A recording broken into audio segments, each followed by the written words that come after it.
Reunion was fun, right, guys?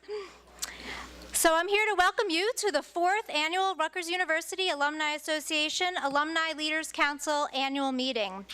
Tonight's annual meeting represents an opportunity for the 146-member Alumni Leaders Council to convene and conduct business, celebrate the past year's successes, and look forward to our bright future. We have a number of alumni leaders who are connecting with us from across the country. And I'd like to just take a moment to make sure the AV is working. Very good.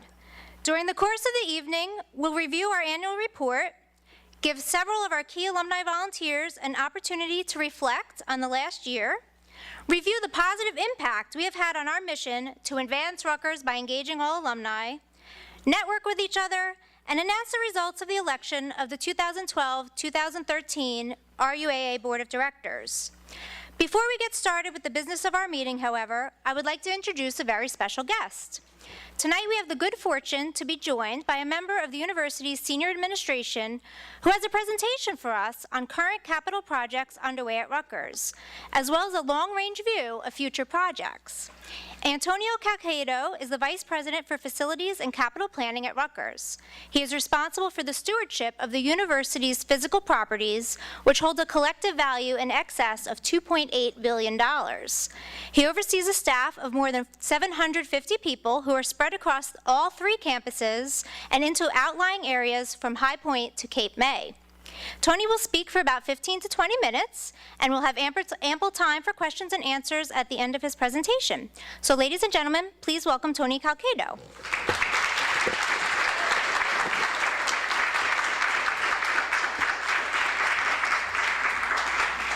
So first, let me start by saying thank you. It's always great to come out and be able to talk about all the good things that we're doing here at Rutgers. And we really are doing a lot of good things.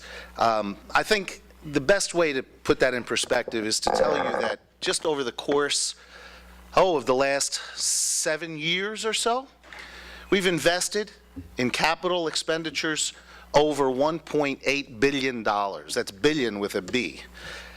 The problem is, you really don't get to see that because Rutgers is just so big. So you put a building up here and people kind of miss it and never really catch on to it.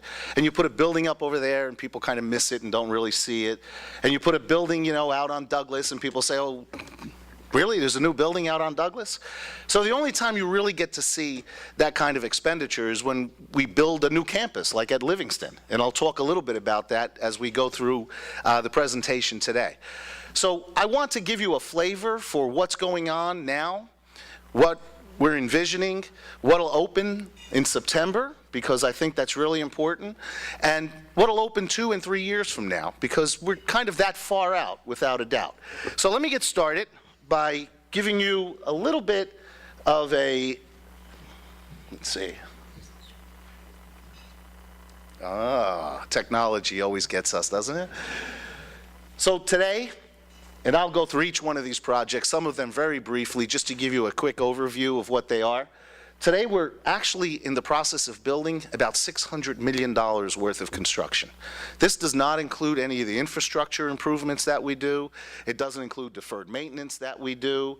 It doesn't include renovations that are funded outside of the university, i.e. by some of the departments as they move forward and as they expand. So this just gives you a little bit of an idea of about, I don't know, there's probably about a dozen major capital projects that are sitting up there.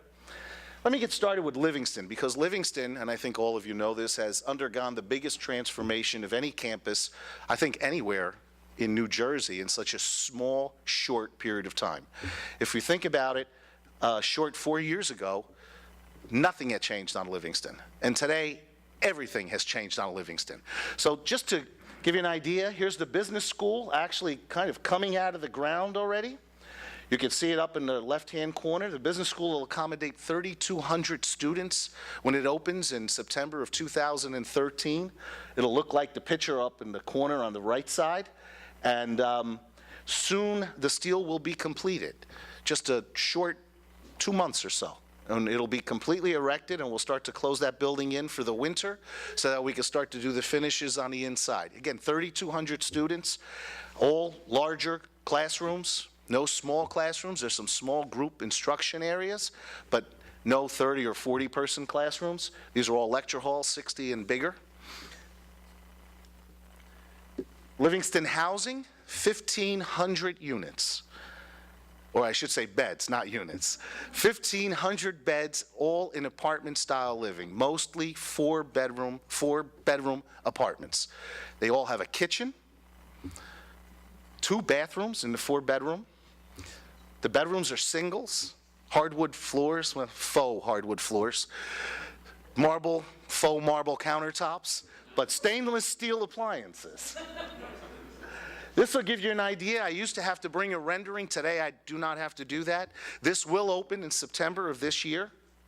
There are some people that have their doubts. I can assure you that will happen regardless of what we do. This will happen. There's no hotels around that can accommodate 1,500 students, and every single bed is sold. We have no vacancy at the inn. If you see, actually, let me go back here. So kind of on the underneath there is all retail. A lot of the spaces have already been rented. Down in here, on this end is what we call a Jersey diner. It's a 24-hour diner, actually run by dining services. It has the flavor of a typical New Jersey diner, so that's really a great experience. There's a Starbucks, there's a Qdoba, not really familiar with Qdoba, but there's a Qdoba, and there's a number of other stores that'll kind of go in here. This side, there's actually a movie theater that seats 300 people. Total, I should say 2 150s. So there are 2 movie theaters. It'll be used as a lecture hall during the day and a movie theater in the evening. So that's pretty exciting. Even has a popcorn maker and food. Hot dogs, little ones on the rotisserie that no one ever wants to eat. Again, another picture of the building itself, but what I really want to do, and we're going to see if we can do that, I want to show you how this is no longer our dorm rooms. This is something completely different. So if you'll indulge me, we're going to fly you through a dorm room.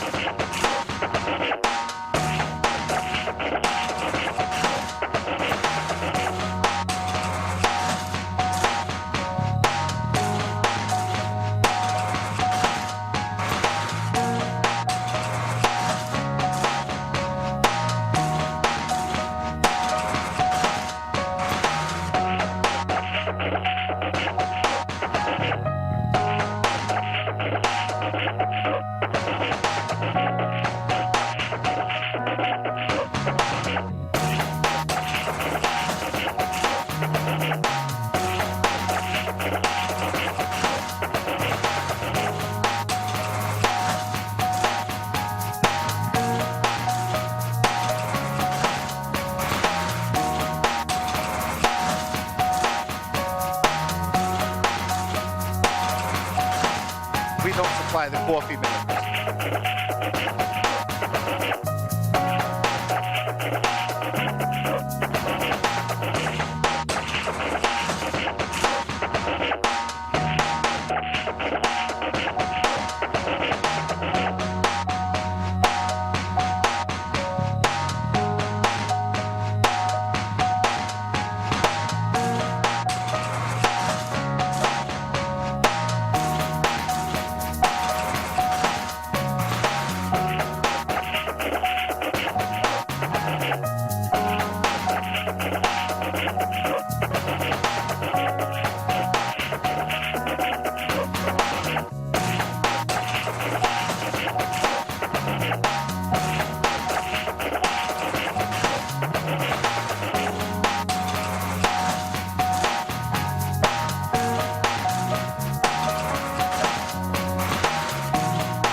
So just a typical dorm room.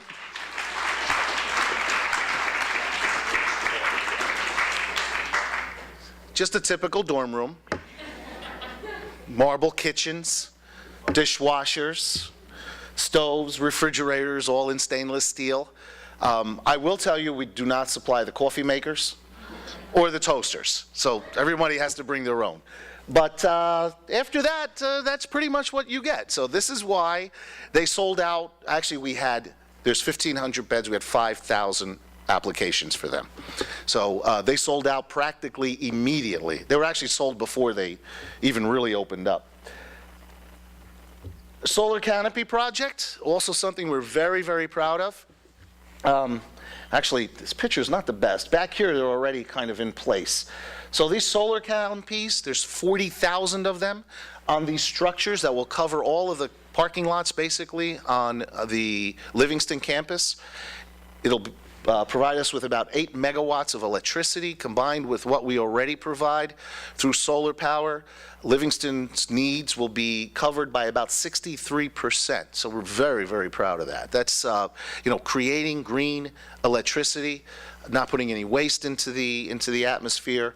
The sustainability of the campus is just incredible. All of that construction you saw, as a matter of fact, all of those materials are sustainable materials, low emissions, reusable where we can, recycled where we can. Same thing with the business school. It's all energy modeled, facing the right way when it comes to sun. And in addition to that, we have our geothermal field, which will actually help to heat and cool the business school. There's 5,000 wells that were created out for kind of a point of reference. This is the area, this is the business school here, dining hall and student center. Dining hall and student center. This is in between them. That's Rockefeller. So that'll be in here.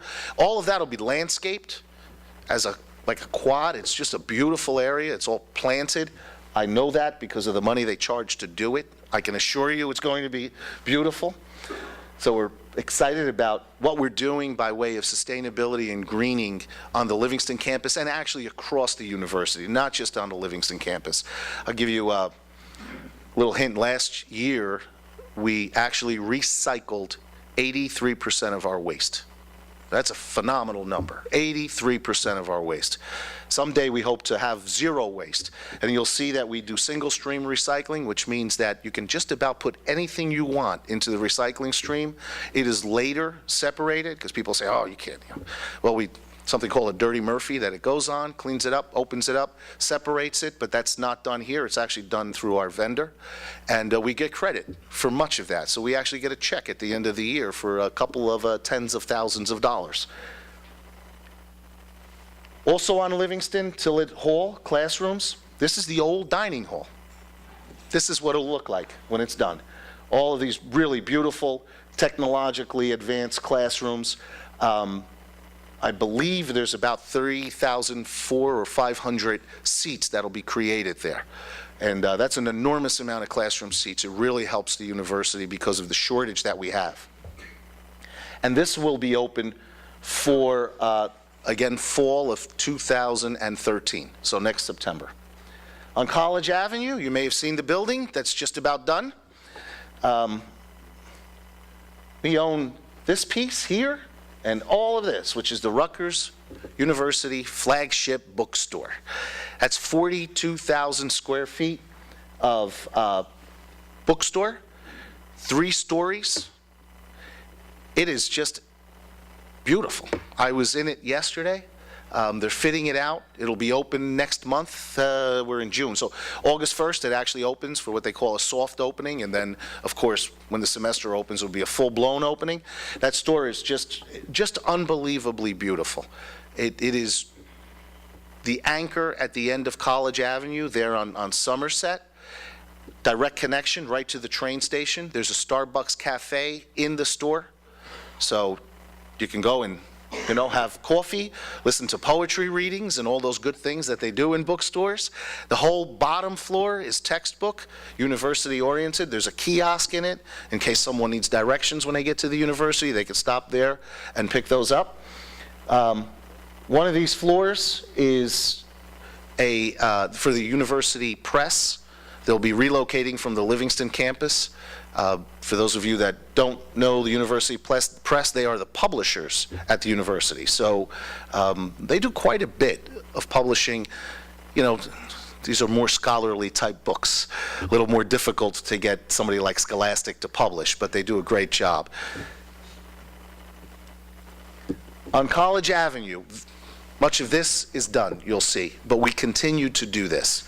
So we're creating all new sidewalks, and this is what I refer to as Tony Calcato's version of the greening of College Avenue. We will continue to put all new lighting, fix all of the sidewalks, pavers, and create this scarlet ribbon that'll run up and down College Avenue.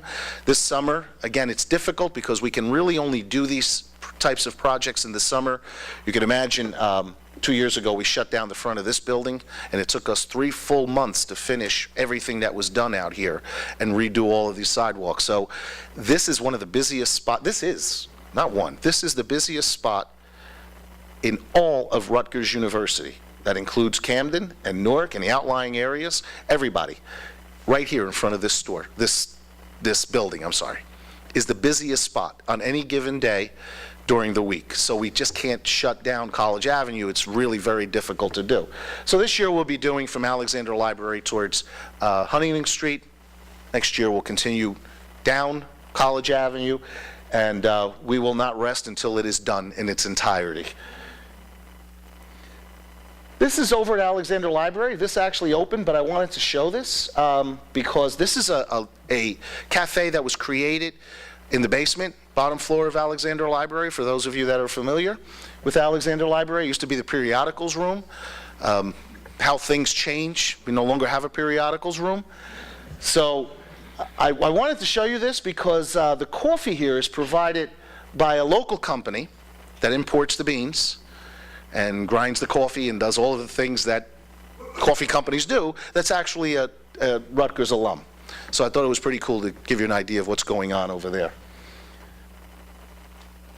Again, this is out in front of the library. What we're trying to do is continue to do this type of thing in front of many of the buildings, and you'll see it already over at Livingston. We've done it. We've tried to connect the buildings. We're great believers in planning that the real places that you will always remember when you leave Rutgers are those places really in between the buildings, because that's where a lot of the congregating goes on. That's where conversations happen, and we want to connect the buildings where it's nice to be in that environment, create a sense of place between buildings.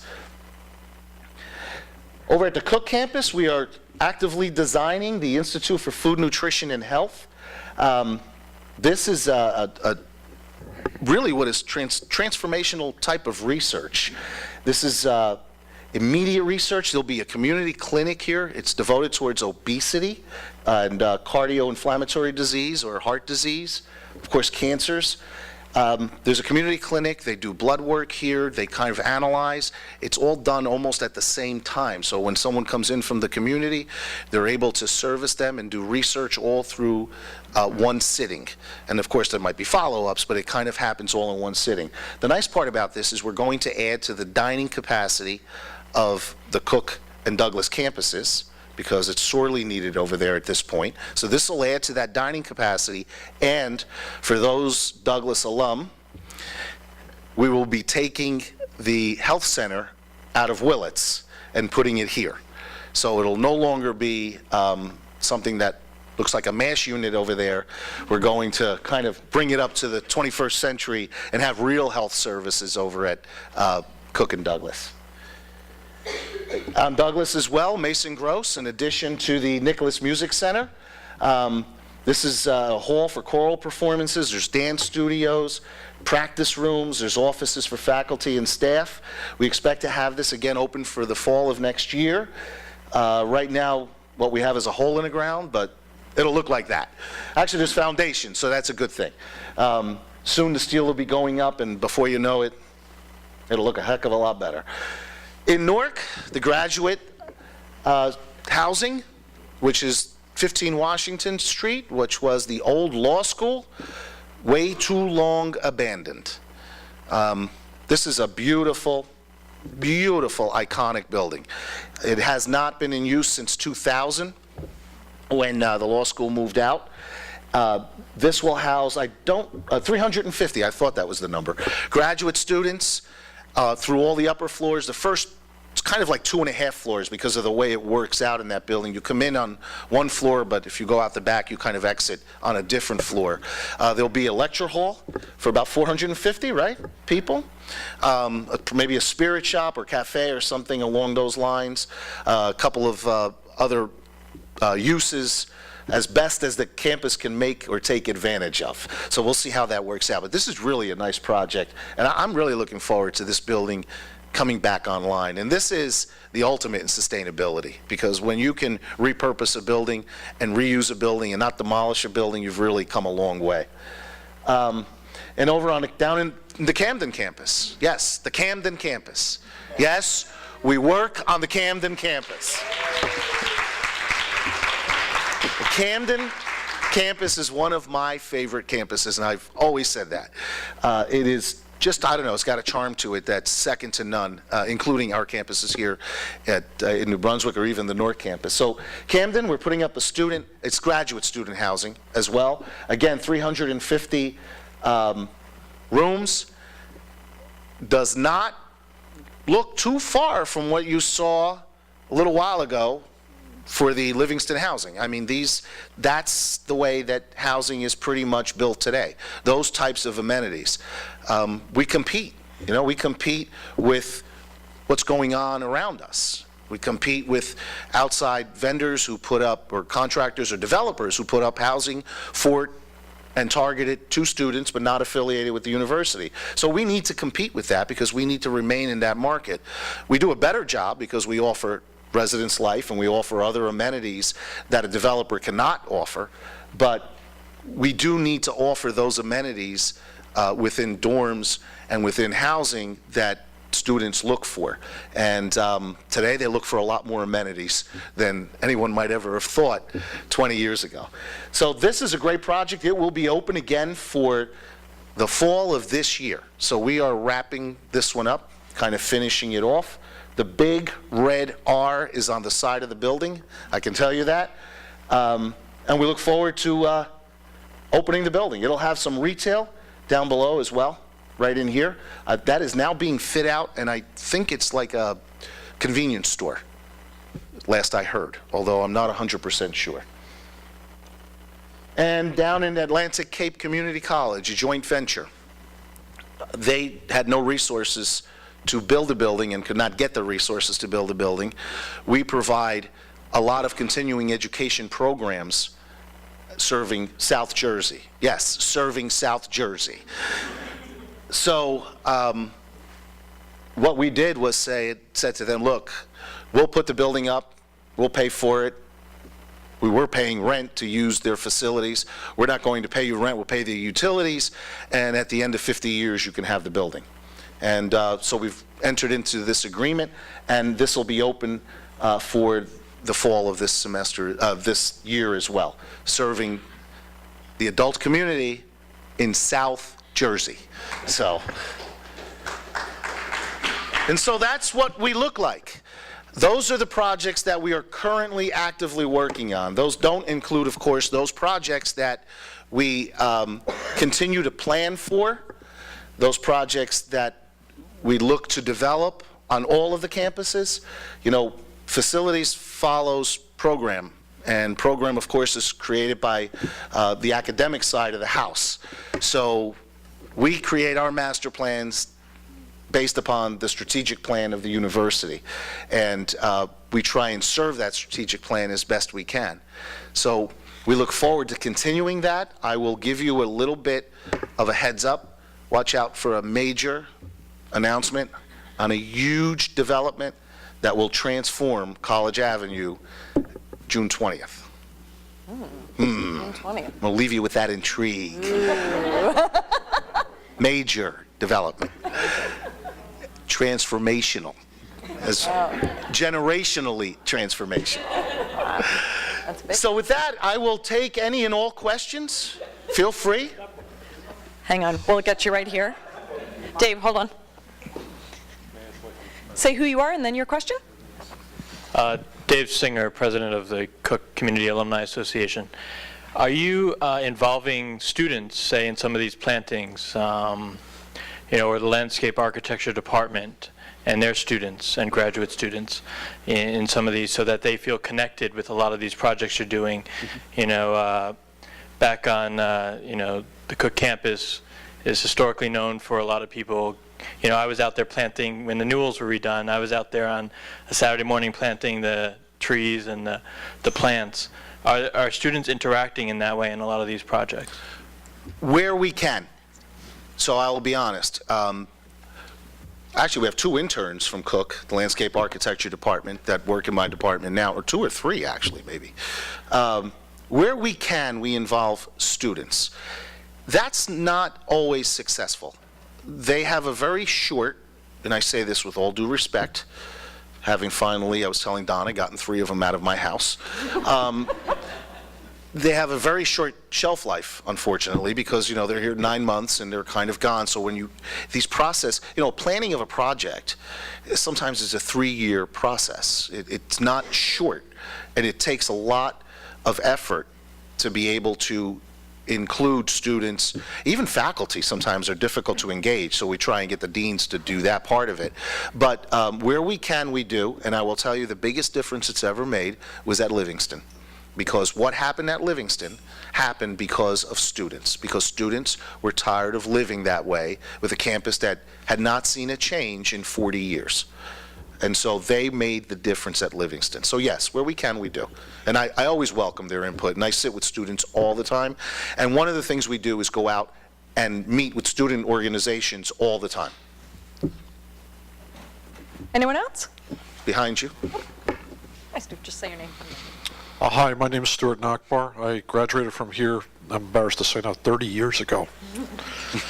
But I didn't go to school in South Jersey, so I apologize to those folks. I'm curious, because I used to be an urban planner. Is there a parking plan and a bus circulation plan that follow these building plans? There is. So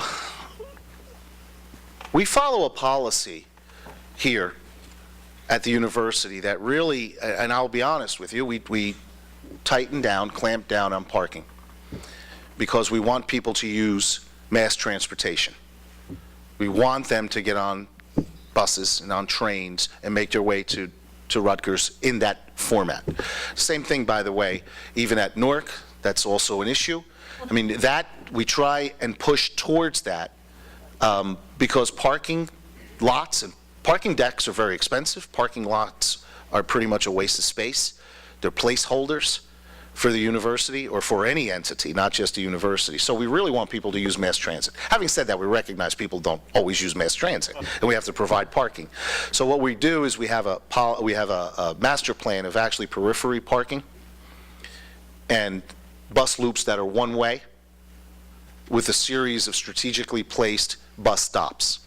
So buses now come down George Street from, let's say, Douglas. They'll come down George Street, come up Huntington, around, stop here, stop down by the grease truck lots, and then make their way back to George Street, back out to Cook, over to Douglas. So it's a loop. Tune in June 20th, because you might hear something about parking as well on that loop.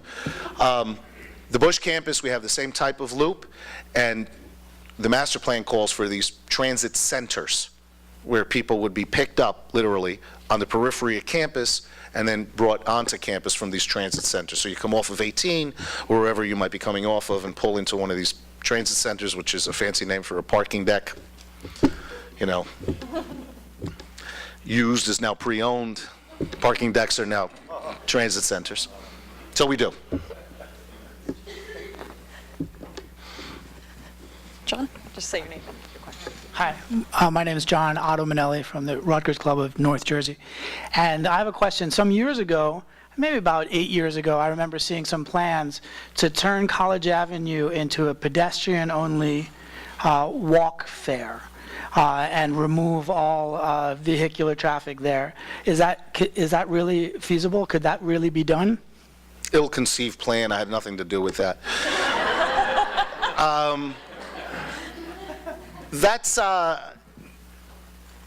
it would take an enormous effort to do.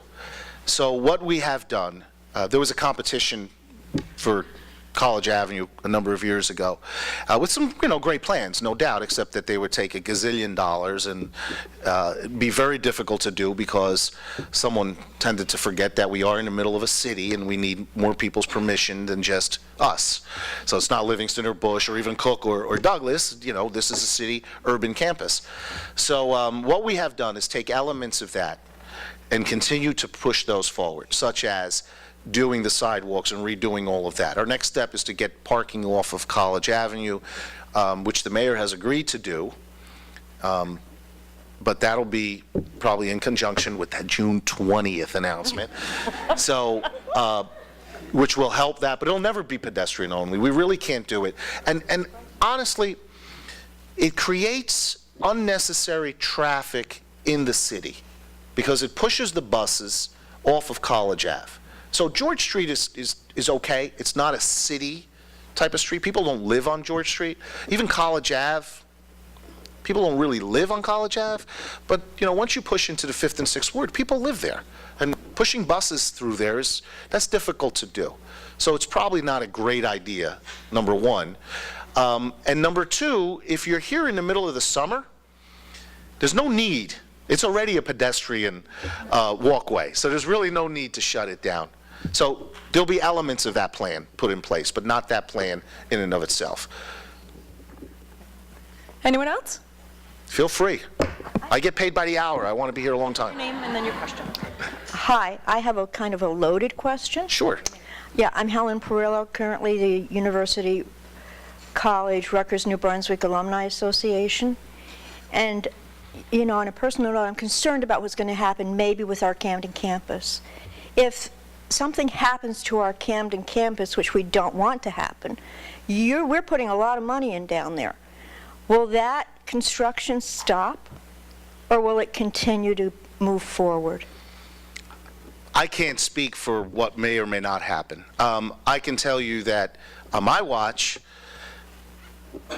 that construction will, of course, move forward. If that campus were to merge with another institution in South Jersey or not be part of Rutgers, I really can't speak to it because not only don't I know, I don't think anybody really knows. I just don't know. But yes, we have made lots of investments in Camden. We have. So have we made contingency plans? Have we made contingency plans? Are It we would be- walking blindly into something, or have we made, Well- The contingency plan is always that someone would assume the construction. That's the contingency plan. You can't leave a half-finished building or something like that, but typically, we would finish the building, but someone would have to pay for it. I don't know who that might be. But it would get done. There was a hand here, right? Oh, be right there. Just remember, say your name and then your Okay. question. I'm Derek Young. I'm president of the Rutgers class of '87. Just got around to finally reading the last issue of Targum. It says, I guess, the College Avenue quad is going to be closed down for a couple of years to kind of bring that back into, bring it into the 21st century while Assuming that Livingston they're Park. talking about the Bishop, I'm not sure which I college. guess the quad, Pell, Wessels, Right, Pell, Loop, right, Hegeman. and- That was the quad. It will not be closed down for a couple of years. We will be working through that. So we're going to do abatement this summer. The problem there is that the third floor of all of those buildings is currently closed off. So we have over 100 rooms out of service. It is a fire code issue, a means of second egress type of issue. So we have that closed off, and then we'll be making the necessary adjustments and refurbishing those buildings. But it'll be over time. It won't be just shut down. At least, we're not intending to do that at this point in time. Jason? Jason Goldstein, Livingston College. And I don't know if this question is better suited for Donna or for you, but what's the update sort of with the alumni centers and where we are with that? I don't know. Is there any news or? More to come. But not on June 20th. Not on June 20th. More to come, just not yet. I don't have an answer for you right now. I guess we'll get back to you on that. Anybody else? Sure? Okay. Well, thank you very much. I really appreciate the opportunity.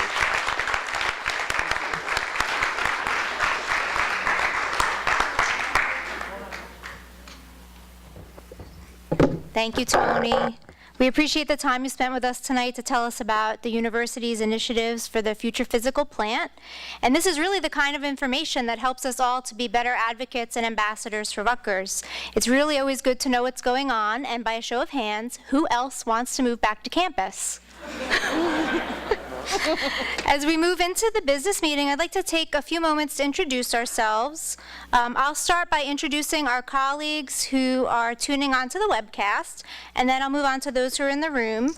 So I understand that Sandra Azzolini, Rutgers College 98, Bob Baracco, Rutgers College 85, Jennifer Bender, Douglas College 93, who's tuning in from London, Joe Carlani, Rutgers College 84, Ed English, Rutgers College 99, Sean Golhar, Rutgers College 01, Linda Hinkle, GSC 08 and C-Law 09, Mark Kolar, who's Cook College 95, Denise Mitchell, Cook College 90 Cook and 92, Linda Murray, Rutgers College 77, GSC 10, Amanda's on the line, Marty Cederer, Livingston College 77, Jennifer Tennant, Cook College 02, tuning in from California, and Mike Williamson, RBS, he's on vacation in Alaska, and he should be on with us.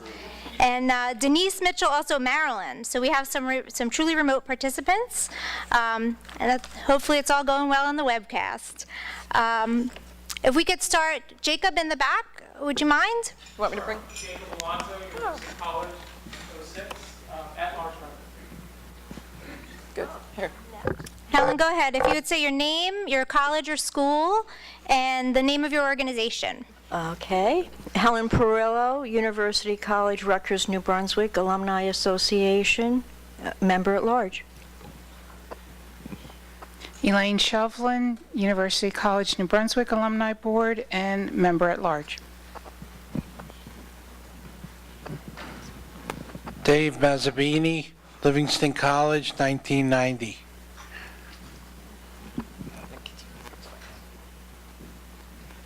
We'll just go around. Shelley Zemmel, Douglas College, 1970. Ralph Zemmel, Engineering 69, member at large. Ken Johnson, Engineering 66, Corporate Secretary, RUAA. Hi, I'm Ramo Saad, Rutgers College 96, and I'm with the Muslim Alumni Association. Salim Patel, Rutgers Newark, Muslim Alumni Association board member. Amel Hussein, School of Arts and Sciences 2010, Rutgers Muslim Alumni Association. Donna Donahue, I work for the Rutgers University Alumni Association. Good evening, I'm Alexis Biederman, and I'm from the School of Arts and Sciences 2010 and the School of Social Work 2011. Hi, Jen O'Neill, Douglas Class of 95 and School of Communication and Information 95 and 03, and a member of the RUAA board. Susanna Harvitz, Rutgers Business School 2001 and Vice President of Rutgers Business School Alumni Association. Jennifer Sneed, Rutgers College 2003, RUAA Communications Committee Chair, and also a member of the School of Communication and Information Alumni Association.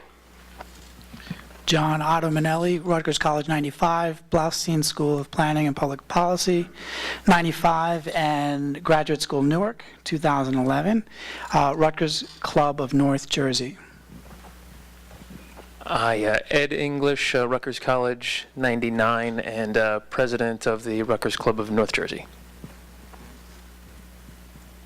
Patricia Zafian, Cook College 1980, Graduate School of New Brunswick 83, and first Vice President, Cook Community Alumni Association. Margaret O'Donnell, Cook Class of 1993, past President, Cook Community Alumni Association. Dave Singer, Cook College, Class of 2001, President, Cook Community Alumni Association, and at-large member of the Rutgers Alumni Association. Gentlemen. Ray Brush. In my mind, I'd like to say I'm a member of the class of Rutgers College 2016. That's never going to happen. Actually, Rutgers College class of 72, Graduate School of Management, also known as School of Business, class of 83. Stuart Nakbar, Rutgers College 82, RBS 93. Jim Bashant, class of 78, NCAS, and the current president of the Rutgers Newark Alumni Association. Thanks, Jim. John Fiore, Rutgers College 1980, and a member of the Rutgers Senate. Joe Lemkin, Rutgers College 90, and RUAA board member. Zahara Wadud Pinkett, School of Public Affairs and Administration, 2009, also staff. Jane Sharp, School of Public Affairs and Administration, Rutgers Newark 10, and president of the Alumni Association. Hi, Chuck Manella, CCAS, Camden College of Arts and Sciences, 1970, and Director Alumni Relations in Camden. Jim Rhodes, Camden College of Arts and Sciences, 94, member at large. Thank you.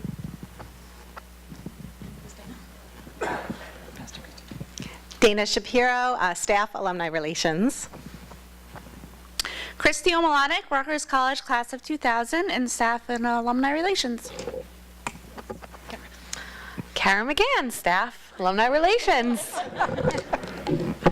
Melissa Daniel, Douglas College 2000, similar 2001, chair of the Similar Alumni Association and current president of the Rutgers Alumni Association. Hushang Parsa, Rutgers College 1980, Board of Directors, Rutgers Alumni Association. Hi, Andy Micah, University College 1980, at-large member. Hi, Glenn Gennaro, Rutgers College 1982, Graduate School New Brunswick, similar 1989, RAA board and RUAA board. Tom Carpenter, Rutgers College 1957, soon to succeed Melissa as president of the RAA. Stan McAdock, Graduate School New Brunswick, 1964, president of the Graduate School Alumni Association of New Brunswick, board of directors, member at the Rutgers Alumni Association. Thank you. Ready, Bernie? Thank you. Bernie Parkhurst, Rutgers College 87, secretary treasurer. Deborah O'Neill, Livingston College 1987, vice president to the class of 87 and first vice president now of the Livingston Alumni Association. Jason Goldstein, Livingston College 02, Rutgers Business School 05, president of Livingston Alumni Association, and chairman of the Livingston Theater Company Alumni Association. Derek Young, RC 87, president of the Rutgers University class of 87. Good. Tim Farrow, Camden Law, 99, and treasurer RUAA. Maurice Griffin, Newark Law, and vice chair of the RUAA. Donna Thornton, vice president for Alumni Relations. Jen Basha Smith, director of communications for the RUAA. Hello, everyone. Brian Perillo, assistant vice president, alumni relations. Elise Mattioli, Rutgers College 2008, Skills 2008, and Alumni Relations staff. Lori Riley, Rutgers College and School of Communication and Information 2004, and staff of the RUAA in the communications office.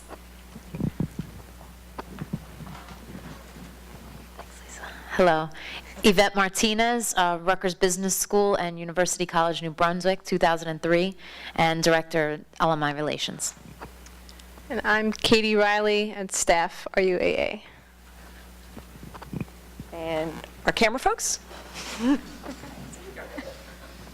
Hi. My name is Laura Transu. We're from the Office of Instructional and Research Technology, and I'm a graduate student. And I'm Kayla Patson. I also work for the Office of Instructional and Research Technology. Thank you. And I'm Lisa English, Graduate School of Education 2011, and alumni staff in Newark. Very good. Thank you, everybody, and welcome again to the annual meeting of the Rutgers University Alumni Association's Alumni Leaders Council. It's now my pleasure to invite Ken Johnson, the Corporate Secretary of the RUAA Board of Directors. He's going to come up to the podium to announce the results of the election. Ken?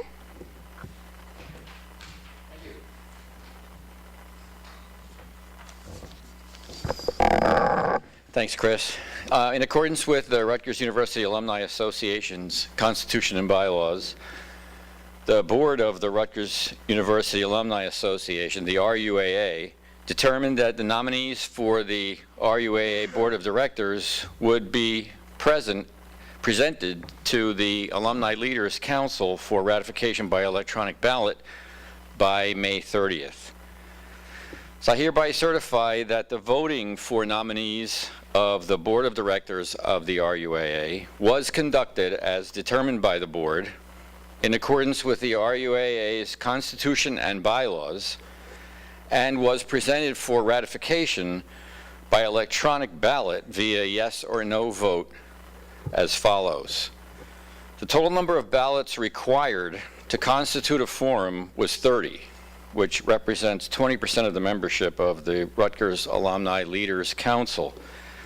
I hereby certify that a total of 46 electronic ballots were received, constituting affirmative ratification of the slate of the RUAA Board of Directors.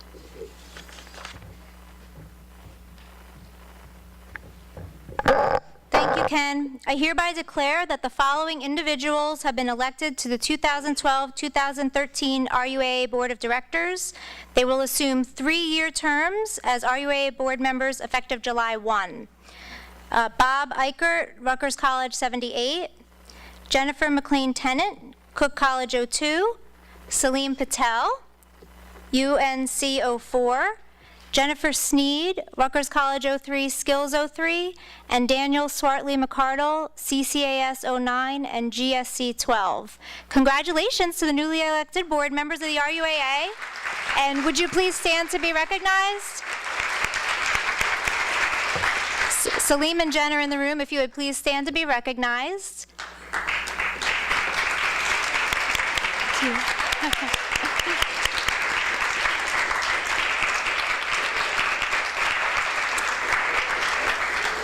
And Jennifer, I know you're joining us via the webcast, so congratulations to you as well. I also want to take a moment to acknowledge our board members whose terms are ending this year. Carlos Tequina, a 1989 graduate of the Newark College of Arts and Sciences, who was the inaugural chair of our Regional Clubs Committee. Despite not living in New Jersey for his entire term, Carlos rarely missed a board meeting or a committee meeting, and he took an active role in shaping the RUAA's future. In addition to his work on the Regional Clubs Committee, he also served on the Alumni Leaders Council Committee and presented at our annual Alumni Leaders Conference. Frank Hundley, a 1986 graduate of Rutgers College, who you probably all know as one of the faces of the Are You a Henry advertising campaign.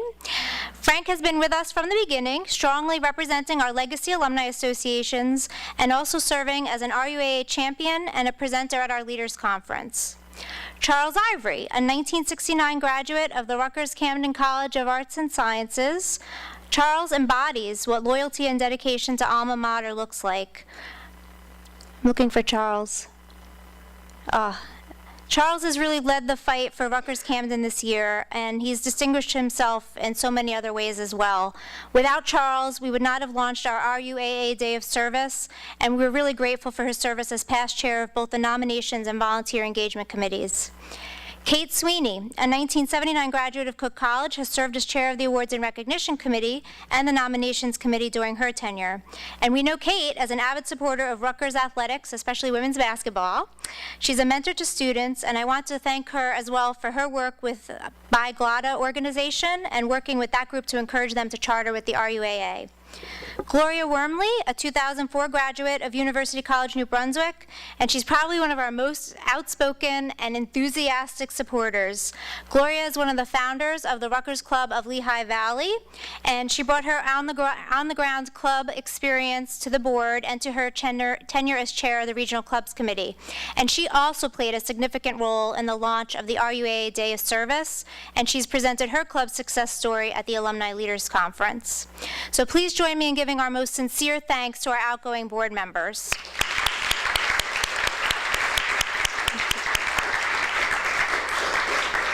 At this time, I would like to turn the podium over to Donna Thornton, our Vice President for Alumni Relations. Donna has been with us at Rutgers now for 7 years, and her partnership with the RUAA and Rutgers alumni has enabled us to accomplish more than we ever dreamed possible when we first started the RUAA such a short time ago.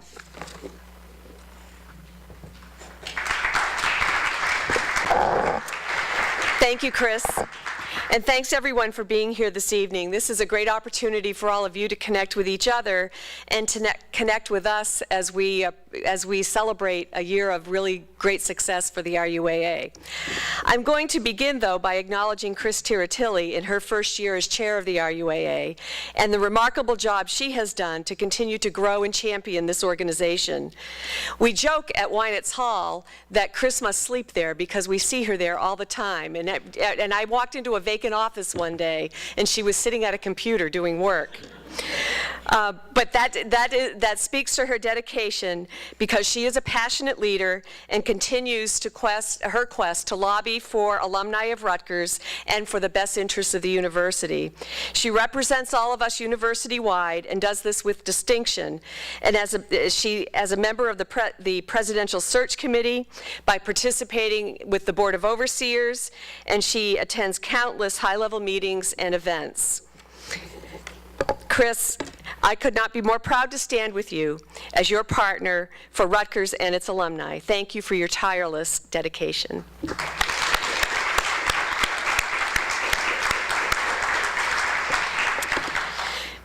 Well, to say the least, this has been another whirlwind year at Rutgers, and we've done our part to stay in the news cycles. Here we are just 1 year after President McCormick announced his intention to step down from the presidency and rejoin the faculty. And in that time, we've named a new president, we've named a new football coach, we've responded to reports of our Muslim students being spied on around campus, and we've created national headlines with our state's plan to overhaul higher education. We also looked on as higher education, not to mention college athletics, continued to be a hot topic across the nation's landscape.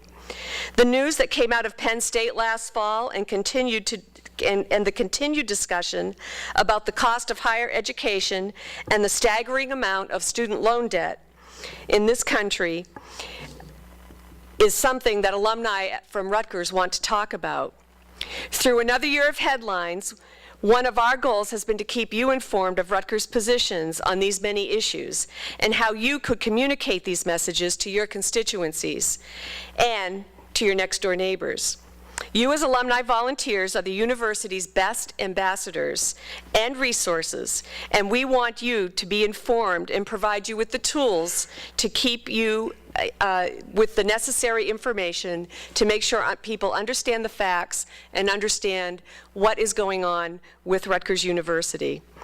Never has the partnership been more evident than the important messaging that has been done with the Rutgers Camden alumni over the last 6 months.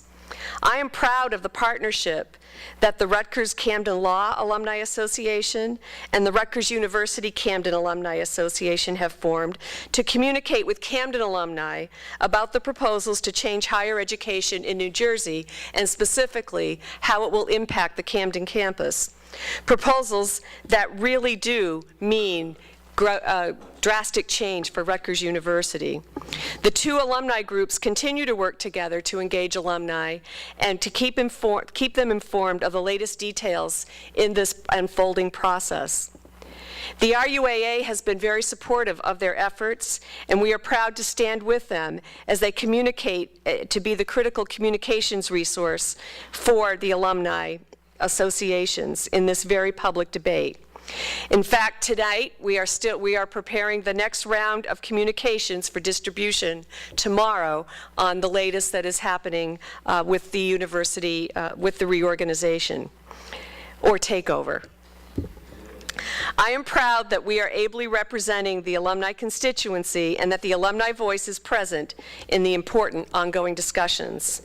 As the deliberation on higher education in New Jersey continues and we prepare for the outcomes of those decisions, we will be navigating another significant change in the coming months. As Dr. McCormick steps down after 10 years at the helm of Rutgers University, we are preparing to introduce to our alumni our new president of Rutgers, Dr. Robert Barchi, later this fall. It promises to be a year of increased alumni outreach and engagement, and we will be looking to you to help us as we introduce President Barchi to the Rutgers University community. It is the collaborations among our staff, our volunteer leaders, and our campus partners that have brought us some of our biggest successes this year. Let me give you a few examples. One of our newest charter groups, the Jazz MA Alumni Group, hit the ground running this year. They took the opportunity presented by one of our signature RUAA events, Homecoming on the Newark campus, and used the framework as a way to design several engagement opportunities. Working with our staff in Newark, particularly Bonnie Kenslar, Assistant Director for Alumni Relations, Jazz MA President Jeff McMillan created an event with the Jazz Department that featured another alumnus doing a book signing as part of the Homecoming Week celebration. By partnering and working together, the group was able to engage a significant number of their 100 alumni and bring some greater visibility throughout the Homecoming celebration to one of the hidden gems of this Rutgers campus. One of the best parts of my job is when I get a letter from a happy alumnus. It's rare. or alumna, thanking me for recognizing a member of our staff who has gone the extra mile for the alumni community. We had 3 very successful reunion programs this year, attracting more than 2,500 graduates back to our 3 campuses in Newark, Camden, and New Brunswick. We are building different traditions and programs on each campus while staying true to the RUAA commitments of strong programs, clear communications, the delivery of benefits and services, and the engagement of volunteers in all of the events that we do. After reunion weekend in New Brunswick, I received a note from the class of 1952 president, David Pressler, who felt that their class reunion was enhanced by the help and kind encouragements of our reunion and campaigns coordinator, Cassie Kingsbury. That's just one example. I'm proud to say that I get a good number of these kind notes from alumni. That's actually not true, but okay. I wasn't supposed to ad-lib before, right? Okay, they're going to cut me off. Kara McGann, our Assistant Director for Outreach Programs, continues our strong tradition of staff volunteer partnership with her work with our regional clubs.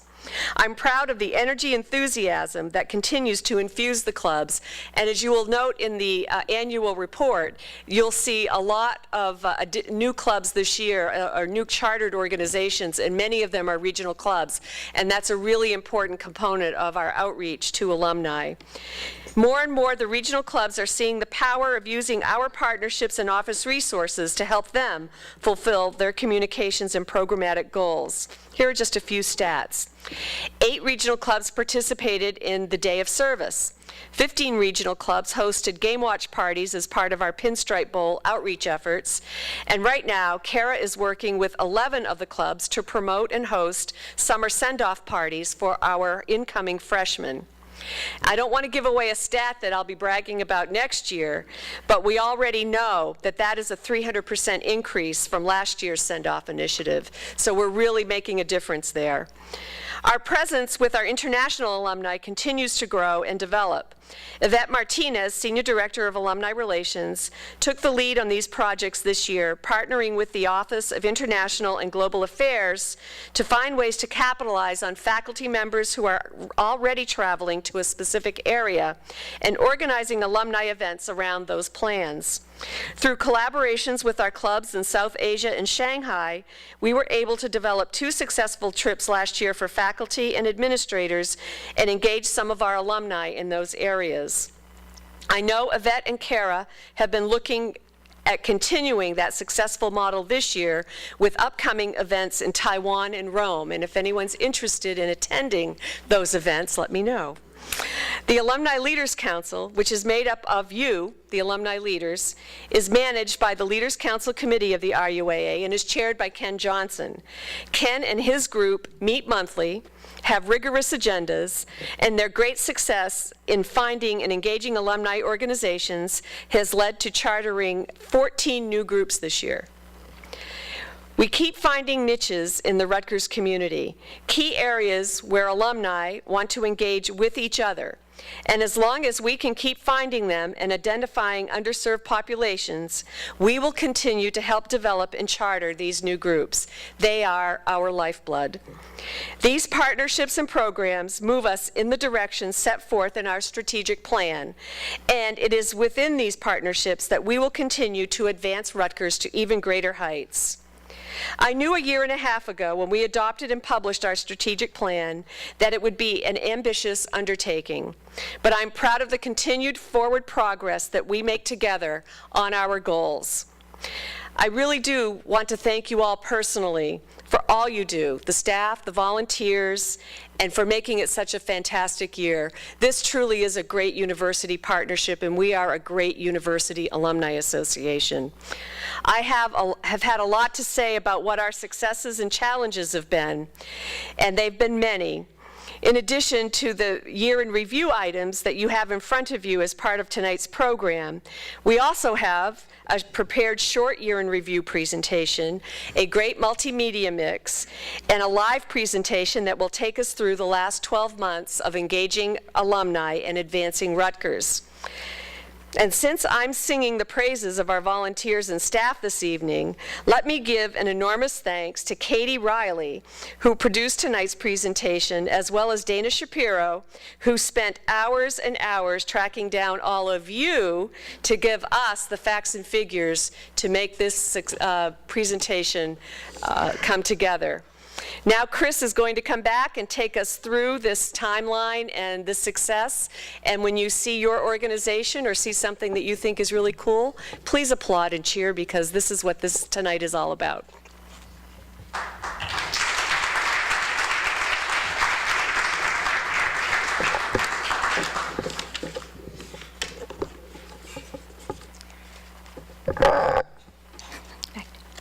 As we were putting together this year's annual report, we were looking for yet another engaging way to tell our story. We also wanted to highlight the partnerships that we have built and expanded over the last 4 years.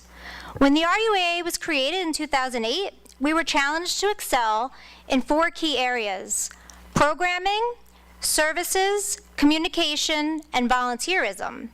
So in putting together the 2011-2012 year in review, we chose to focus on these 4 core functions. We also thought it would be a good idea to enlist others to help us tell the story through their experiences. While last year we focused on asking the charter groups to show us the successes of the RUAA, this year we are drilling down even deeper.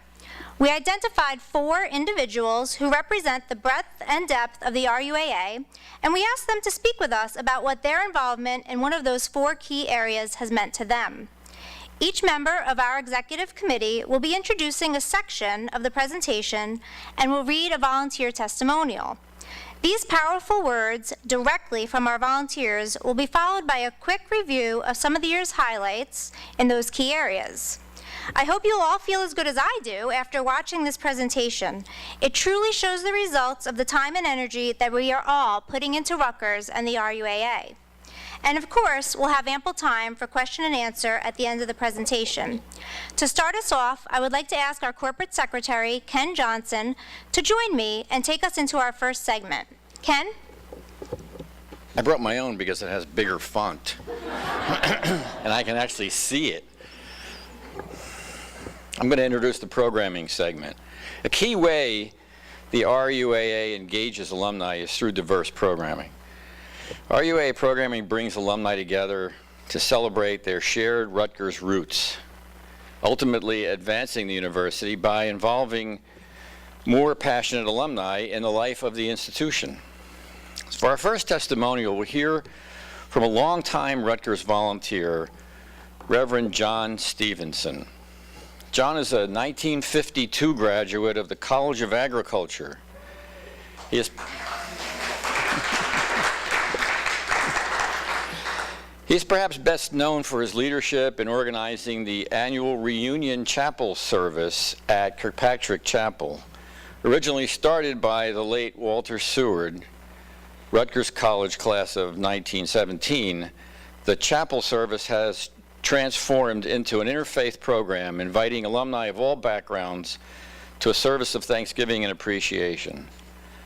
John is wholly committed to inclusiveness, which is symbolic of the RUAA's larger programming offerings. In John's own words, when the Interfaith Chapel program was developing, questions were raised about whether to include certain groups. My response, I want to include them because they want to be included. We need to be inclusive in every way that we can, open to all ideas and all interests. Now, the RUAA is multiplying the ways it reaches out to all alumni. School-based programming for graduates of engineering, business management, for example. These are new ways for alumni to connect with Rutgers and in turn to be more appreciative of Rutgers. The bonding that takes place at RUAA programs such as Reunion is what holds us together throughout our whole lives. These bonds also bring about loyalty to the university and to our fellow alumni. We help each other in our personal lives as well. It all stems back to Rutgers. It's an identification. It's who I am.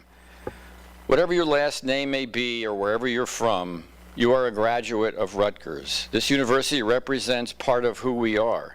Through RUAA programs, I hope that other alumni feel the same connection and give their support to Rutgers. John has captured the reasons we enjoy engaging with one another through Rutgers events and programs well. The opportunities are inclusive and plentiful, and we thank John for helping us to realize that. Let's now take a look at our results.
Our next segment features services. I'd like to ask Tim Farrow, the treasurer of the RUAA and chair of the Benefits Committee, to come forward and share our next testimonial. Tim?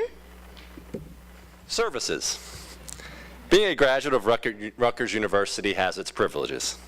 The RUAA offers benefits and services to all alumni, such as the $50,000 nationwide discount. Offers access to career services and group insurance rates. The award-winning Rutgers Alumni Card Program is the RUA's way of giving alumni the benefits they deserve. Yash Dalal, a member of the RUAA Benefits Committee,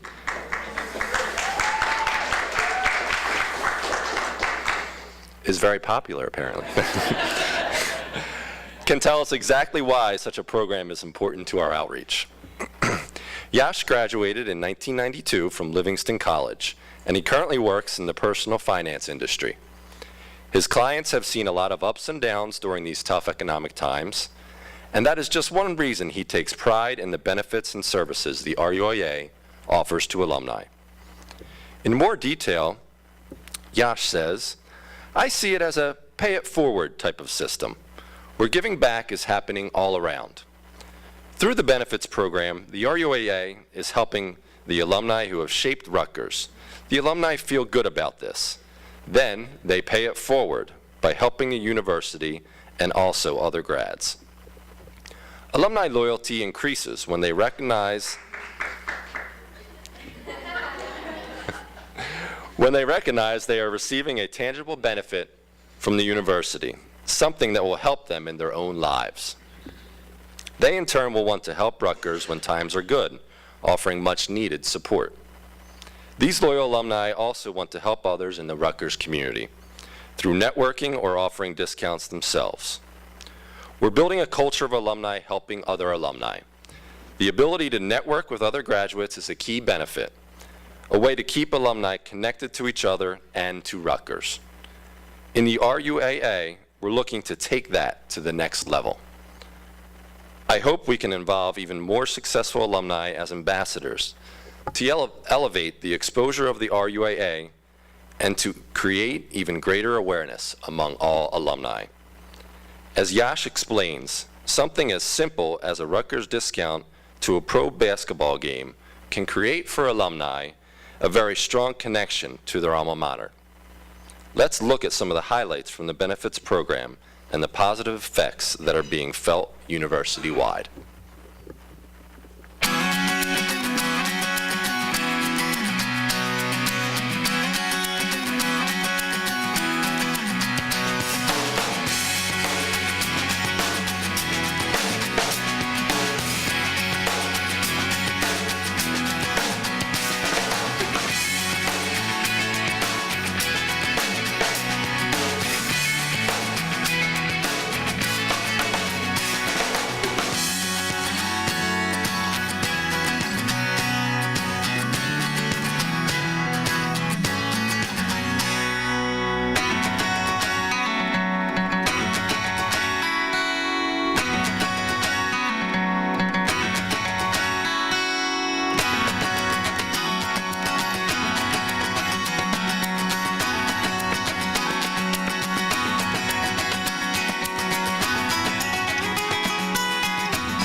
Our next segment features services, and I'd like to ask Maurice Griffin, the Vice Chair of the RUAA, to share our next testimonial. Maurice?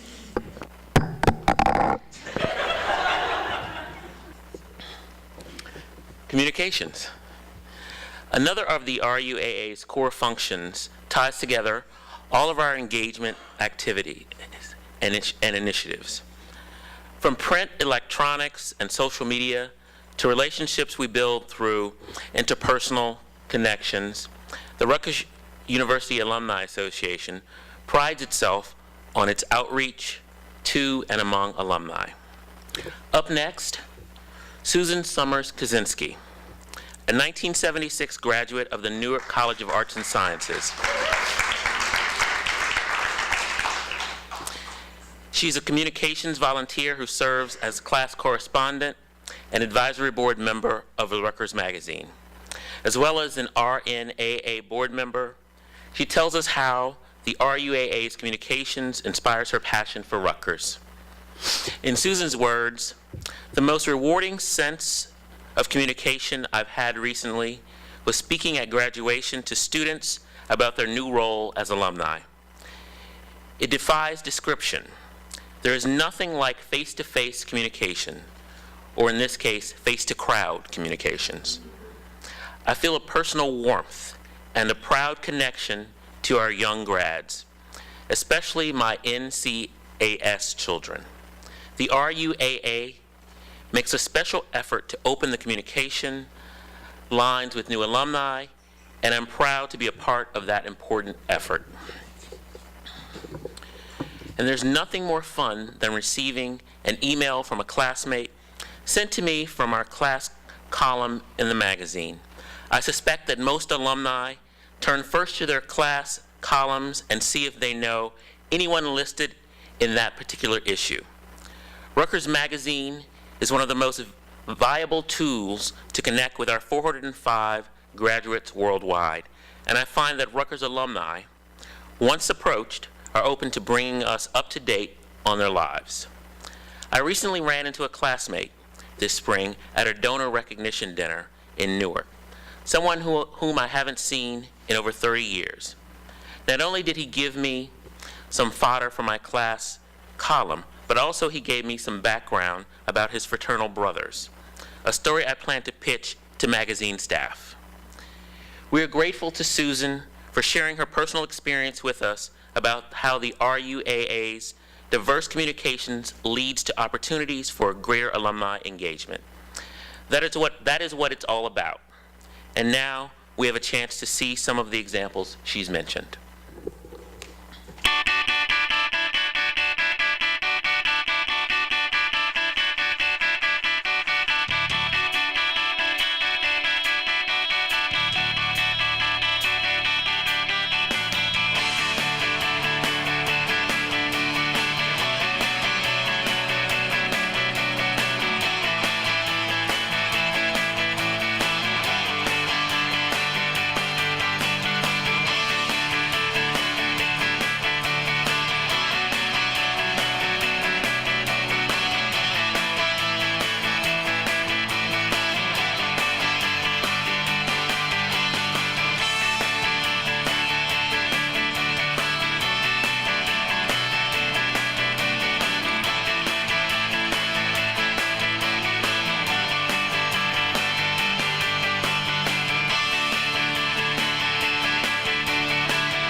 $10 million.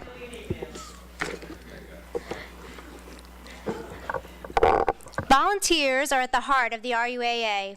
From opportunities on campus to communities across the country and the world, Rutgers alumni volunteers make a difference. As you all know, there is something for everyone, no matter how much you want to give to or gain from the experience. Linda Murray is a volunteer who has given back exceptionally to Rutgers. An alumna twice over, Linda graduated in 1977 from Rutgers College and later received a master's degree in 2010 from the Graduate School Camden. She is a member of the RUAA Volunteer Engagement Committee. She helped RUCA organize South Jersey Day of Service mission at a local food bank, and she has volunteered at homecoming, open house, and reunion. Linda, who is participating remotely tonight, talked to us about this in her own words. Volunteering at Rutgers offers the opportunity to give back to my university that provided an excellent education, and to share that volunteer experience with other alumni who share my passion for Rutgers. While we were making peanut butter and jelly sandwiches at the food bank for the South Jersey Day of Service volunteer event last fall, we alumni conversed about memorable Rutgers moments in our lives. It was a great time for a diverse population of Rutgers alumni to connect, and there is enormous gratification knowing that your efforts make a difference in the lives of others. The RUAA's volunteer opportunities elicit a togetherness that you can't quite find in any other organization. When I think back to a recent reunion and seeing a sea of red t-shirts, I remember feeling that sense of connection even though I did not know the majority of the alumni. And at open house, I felt that same sense of pride when I was telling prospective students that Rutgers is the right choice for them. Whether in New Brunswick, Newark, or Camden, Rutgers is not just a cluster of buildings, it's a neighbor, extending a generosity of services to others. Volunteering for Rutgers helps to reconnect relationships while also sharing talents and gifts with the community. Giving back enriches the heart and soul of an individual, not just a resume. Linda, thank you for sharing these personal tales of your volunteer experiences with Rutgers. Our hope is that your story inspires many more alumni to get involved and take the next step in their own relationship with Rutgers. Let's take a look at the last section of our presentation.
What a great year to end a presentation about a great year for the RUAA. Let's have another round of applause for all we've achieved this year.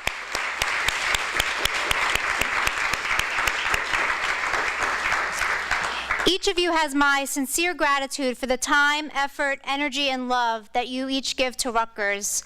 Together, we continue to build a stronger, better, more vibrant alumni organization that advances Rutgers University. We have terrific partners in the Alumni Relations team. They are not only best practice experts, but wonderful colleagues and innovators. Donna and her team have my thanks for all they have done to support the RUAA over the last year.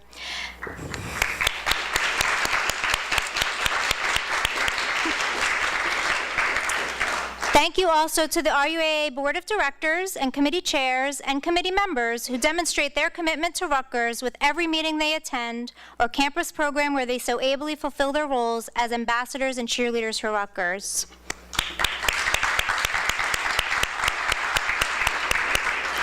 And thank you all for participating in tonight's annual meeting. It's always exciting to reflect on the year past, but also to look forward to the bright future. More RUAA celebrations are to come. The annual signature events of the RUAA are Homecoming, Reunion, the Alumni Council Leaders Conference, the Real Awards, Alumni Day of Service, and the Hall of Distinguished Alumni.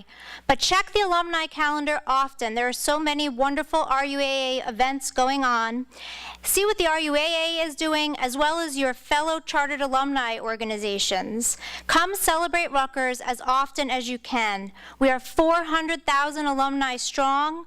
Come, celebrate, network, connect, and enjoy each other.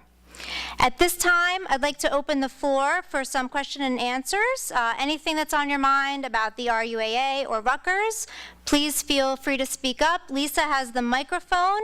If it's a question that another member of our board or our alumni relations team is best suited to answer, I will field it to them. Who's first? There we go. Glenn Gennaro, RUAA board. Of our 400,000, we still about 2/3 in New Jersey and 1/3 elsewhere. Is that kind of still the same? Yeah. Okay. All right. Good. Thanks. Thank you, Glenn. You got that. You got that. Don't be shy. 238,000 in New Jersey. Anybody else have a question? Comment? Concern? Jen O? Come on, Jen. Thanks. Jen O'Neill, board member.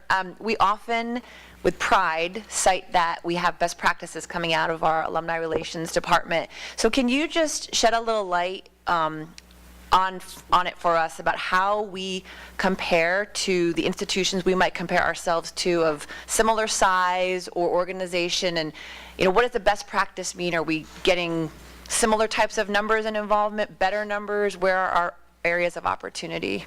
So Donna won't tell you this herself, but she truly is a recognized expert in the field of alumni relations. She will tell you the organizations to which she belongs and her titles there. She doesn't tout her own horn, but we truly have the best here at Rutgers, and I'm going to let Donna answer the question. No pressure. We in terms of some of the things that the industry monitors, if you will, we have the highest number of email addresses as a percentage of our alumni base of any institution in the country. So we are able to communicate with our alumni via email far better than anybody else in the country. We have an address base of alumni as a percentage of our alumni base. We are able to reach more alumni than, and I don't know the actual number for others, but because we send the magazine to all alumni, our addressable rate is through the roof, and so the percentage of alumni that we can contact via mail is also very high because of our commitment to sending the magazine to all alumni 3 times a year. In terms of our programming, the alumni card is the only card program of of its kind in the country. So we are an innovator there. We are constantly being asked by other institutions how to implement the program, and what we did in order to be able to do that. I'm happy to say that we've been very fortunate here at Rutgers that we've had an administration, both at the university and in the foundation, that has been willing to financially support us and to give us the resources that we needed to create a best practiced alumni organization. And the last thing that I would say that makes us stand out among other alumni organizations that I can't remember. Help me, guys. You don't know where I was going. Communication. Magazine. Benefits. Staff. Well, the staff is awesome. Well, the volunteer engagement program is also one that we have been, I know where I was going, membership dues. And I'll get back to volunteer engagement, but membership dues, we eliminated membership dues several years ago, and when we did that as a university, many of our peers thought it was the wrong thing to do, and they criticized Rutgers heavily for doing it. As a result, though, Ohio State just a couple of months ago eliminated membership dues from their alumni association because, and Brian Perillo and I have spent a good deal of time on the telephone talking with our colleagues at Ohio State about why we did it, how we did it, and what the results of that have been. And in their analysis, they decided that our model of inclusion was the best way to go. And it's a challenge for universities because many of them have become reliant on those membership dues and to fund their alumni programs.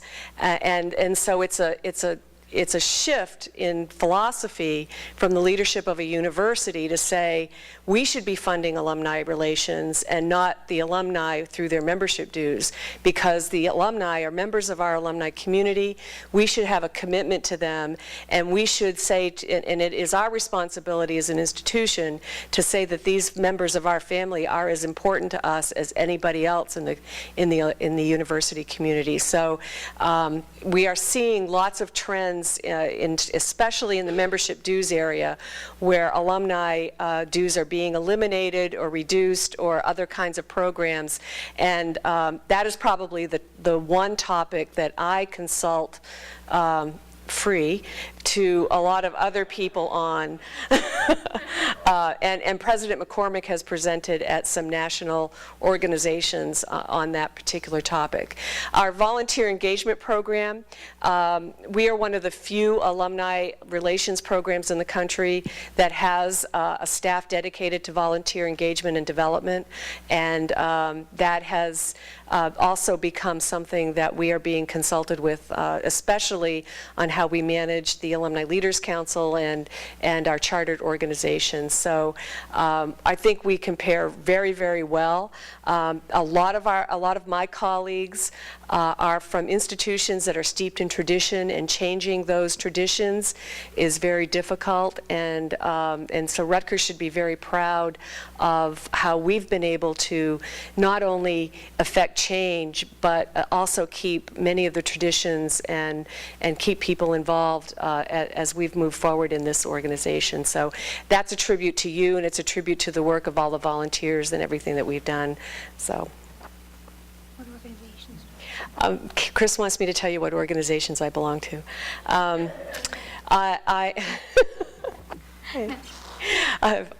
Well, the most important one is that I'm the chair of the Big East Alumni Directors Conference. Right? That's the most important one. And then there's the Council of Alumni Association Executives, of which I'm a former officer of that group and still currently on the board of directors of that group. And I am also I've been on the faculty of the CASE, which is the Council for Alumni, the Council for the Advancement and Support of Education. I've been on the faculty of the Summer Institute for Alumni Relations, which is a week-long, it's a week-long college of teaching newcomers to alumni relations about alumni relations. And I've also been on the Commission for Alumni Relations for CASE.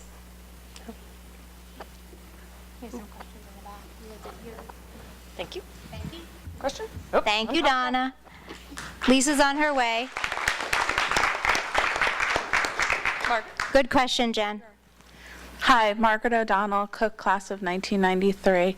When I see all those big numbers up there, one thing that I'm really disappointed with is the numbers that we have at reunion. And I think it would be a great idea to pull together a committee that looked at every aspect of that, no holds bar. Date might change, location can't change, but to really put everything on the table, because to have a number like 2,800, whatever it was, and then we're talking about having over 400,000 alumni, I'd like to see more of us present for reunion weekend. So, thank you. Hello again. My name is Stuart Nachbar, Rutgers 82, RBS. I can't get used to that either. 93. One of the things in my work that I do is I visit universities, some of the better public institutions, and Rutgers was the first one I did. I'm now updating what I'm learning about Rutgers. I've had the good fortune to visit many peer institutions, including Ohio State. I was there 3 weeks ago, and I wrote about a profile of the school. I can say one thing without having our pink lady turn red here. I've met several of Donna's peers, and I can tell you she is very well liked, and nobody has anything less than nice things to say about her. She's also the only alumni director, other than the director at Virginia Tech, where alumni relations has been brought to a vice president level. And any of you who work in larger organizations, you know how decision-making flows down. Often at most universities, the person who leads alumni relations, either it's a separate organization and it's like the athletic department, it raises money, and sometimes has a very high-profile head. The executive director of Ohio State's Alumni Association, how many football fans in here, folks? Donna, his name is Archie Griffin. Any of you who won the Heisman Trophy twice. And the Archie Griffin is now following Donna. Donna is the quarterback on the front line for Archie Griffin, is a pretty remarkable thing. So I think we should all give her some applause.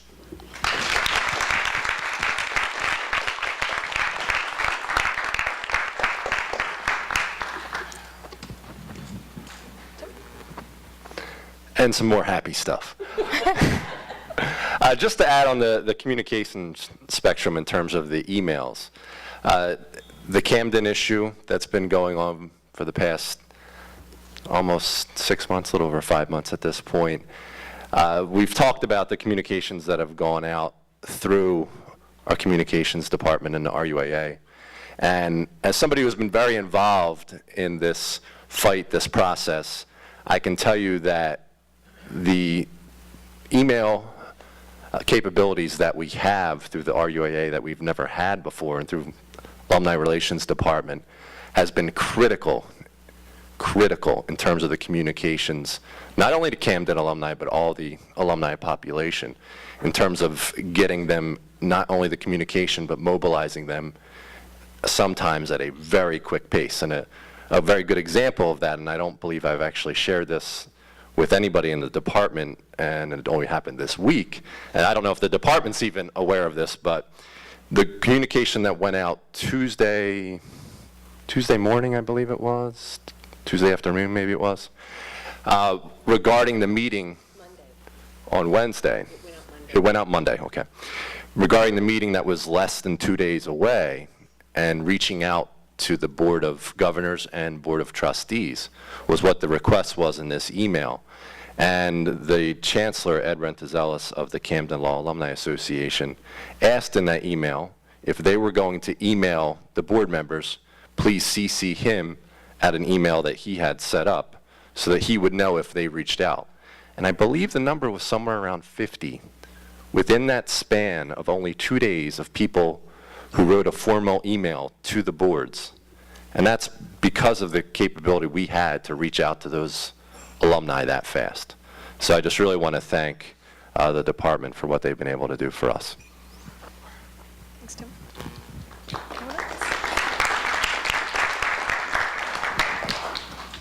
What do we know about this new guy? Barchi, yeah. His philosophy in alumni relations, historically, how he's looked at the function and alumni in general. Do we know anything, or? So I was on the search committee. I will say that I think he will be a friend to alumni. I think he will be interested in meeting alumni and hitting the ground running. He's going to want to meet as many people as he can, as quickly as he can. You'll like him instantly. I feel very strongly that Dr. Barchi is the right person for Rutgers right now, and he will be a champion for Rutgers. He will involve alumni in the Rutgers community. We will be involved in the life of Rutgers going forward. I'm very confident that he's the right president for Rutgers now, and that we will rally around him, and that he will look to us to support Rutgers. So I'm excited. He will be the 20th president of Rutgers, the State University of all of New Jersey. Yeah. Very good. So. Anybody else?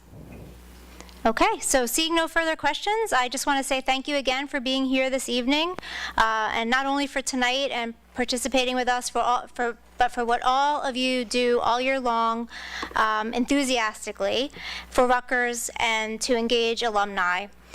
Before we depart, if you could please stand and join me in the singing of the alma mater.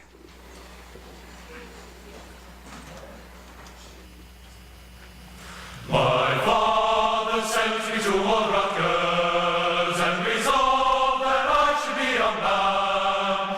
And so I settled down in that noisy college town on the banks of the old Raritan.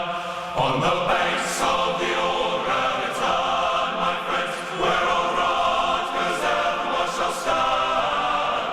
For has she not stood since the time of the flood on the banks of the old Raritan? Then sing aloud to alma mater and keep the scarlet in the van. For with the motto high, Rutgers' name shall never die on the banks of the old Raritan. On the banks of the old Raritan, my friends, where all Rutgers evermore shall stand. For has she not stood since the time of the flood on the banks of the old Raritan? On the banks of the old Raritan, my friends, where all Rutgers evermore shall stand.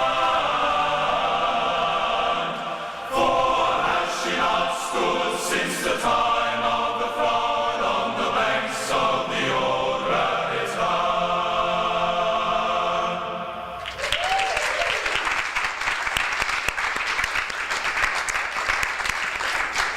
Thanks, everyone, and good night. We're adjourned.